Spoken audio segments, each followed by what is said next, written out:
Pay commission formation ఇంకా జరగలేదన్న విషయం మనందరికీ తెలిసిందే. దీని వెనుక ఏం జరుగుతుంది, ఎవరెవరు వాయిస్ రేజ్ చేస్తున్నారు, వారి యొక్క డిమాండ్స్ ఏంటి అనే విషయాలు మనం ప్రతి అప్డేట్స్ లో తెలుసుకుంటూనే వచ్చాము.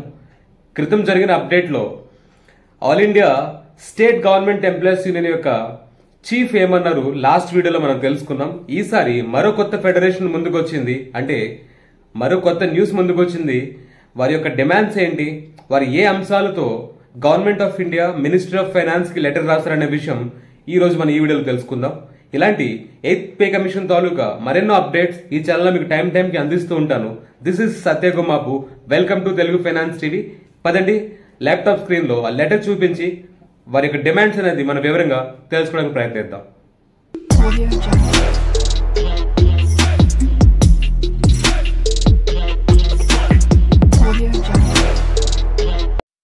Welcome to Telugu finance TV laptop screen. ఇక్కడ మనం చూస్తే భారత్ పెన్షనర్ సమాజ్ 1955లో ఇది ఎస్టాబ్లిష్ అయింది. ఇది యాక్చువల్లీ ఏం జరిగిందంటే 18th డిసెంబర్ 2023న మెయిల్ ద్వారా మన ministry of personnel and pensions, ministry of secretary finance, ministry of personnel అందరికీ లెటర్ రాయడం జరిగింది. సబ్జెక్ట్ వచ్చి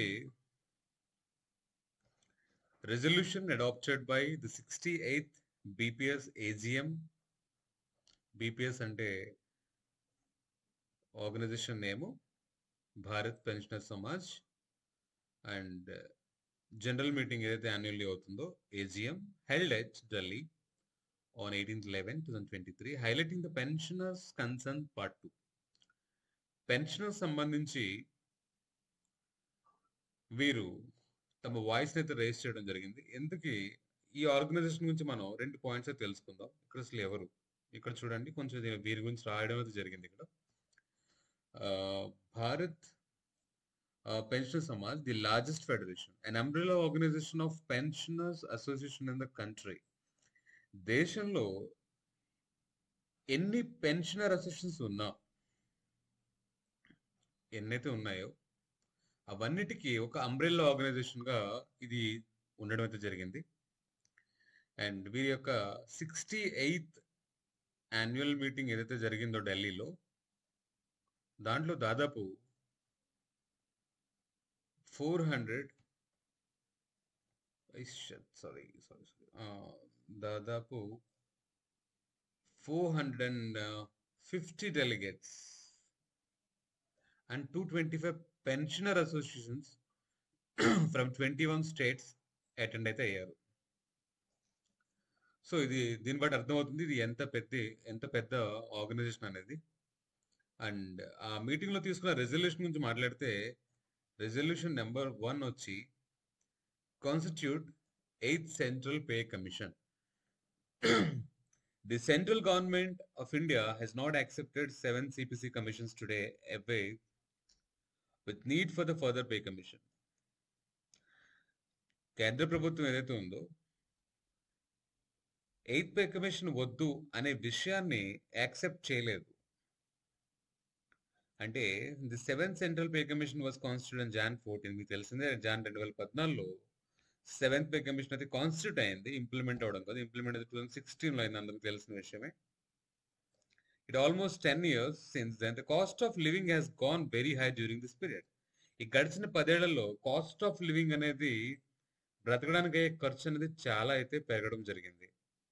దీన్ని బ్యాలెన్స్ చేయడం, బ్యాలెన్స్ చేయడానికి ఏదైతే కనుక మనకి DR వస్తుందో, DNS relief and DNS allowance does not adequately compensate for the price rises, as was also accepted by then Deputy Chairman Planning Commission Shri Montek Singh Ahluwalia.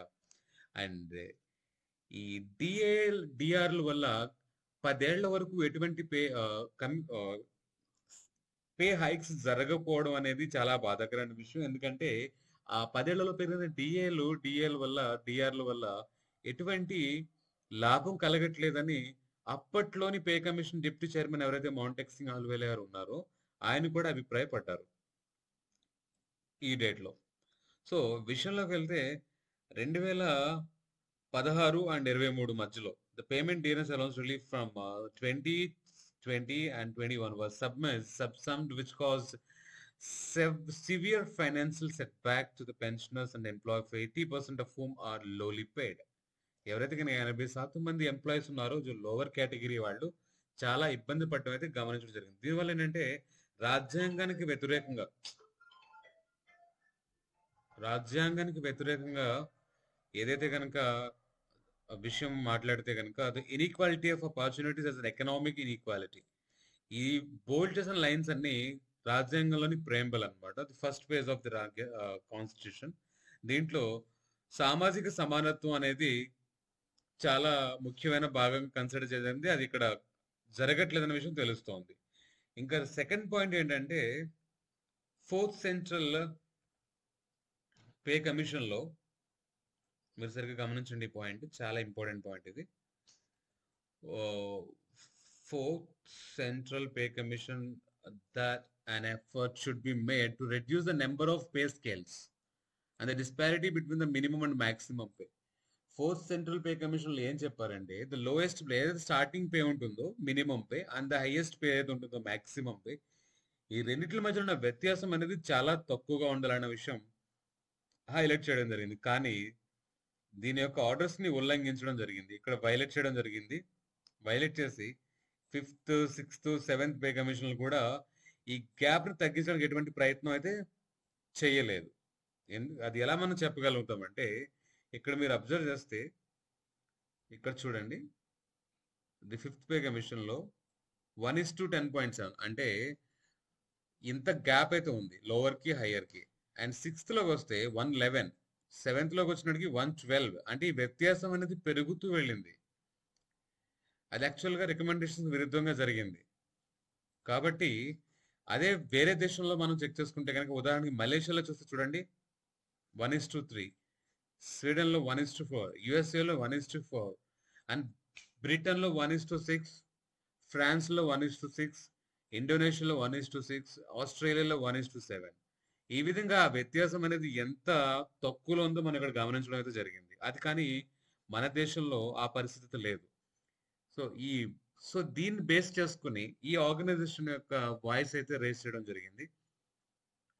కాబట్టి pay commission త్వరగా constitute చేయాలి అని, and ఈ minimum పేకి maximum పేకి మధ్యలో ఉన్న వ్యత్యాసం తగ్గించాలని జరగబోయే ఈ ఫైట్ లో అందరికీ న్యాయం జరుగుతుందనేసి ఆశిస్తూ సైనింగ్ ఆఫ్. ఓకే గైస్, ఈ వీడియో ద్వారా మరొక లేటెస్ట్ అప్డేట్ మీకు అందించాలని భావిస్తూ, అంతేకాకుండా 100% ఫైనాన్స్ నాలెడ్జ్ ఈ ఛానల్లో వీడియోస్ ద్వారా మీకు అందిస్తూ ఉంటాను. Stay tuned. సైనింగ్ ఆఫ్ సత్య గుమ్మాపు.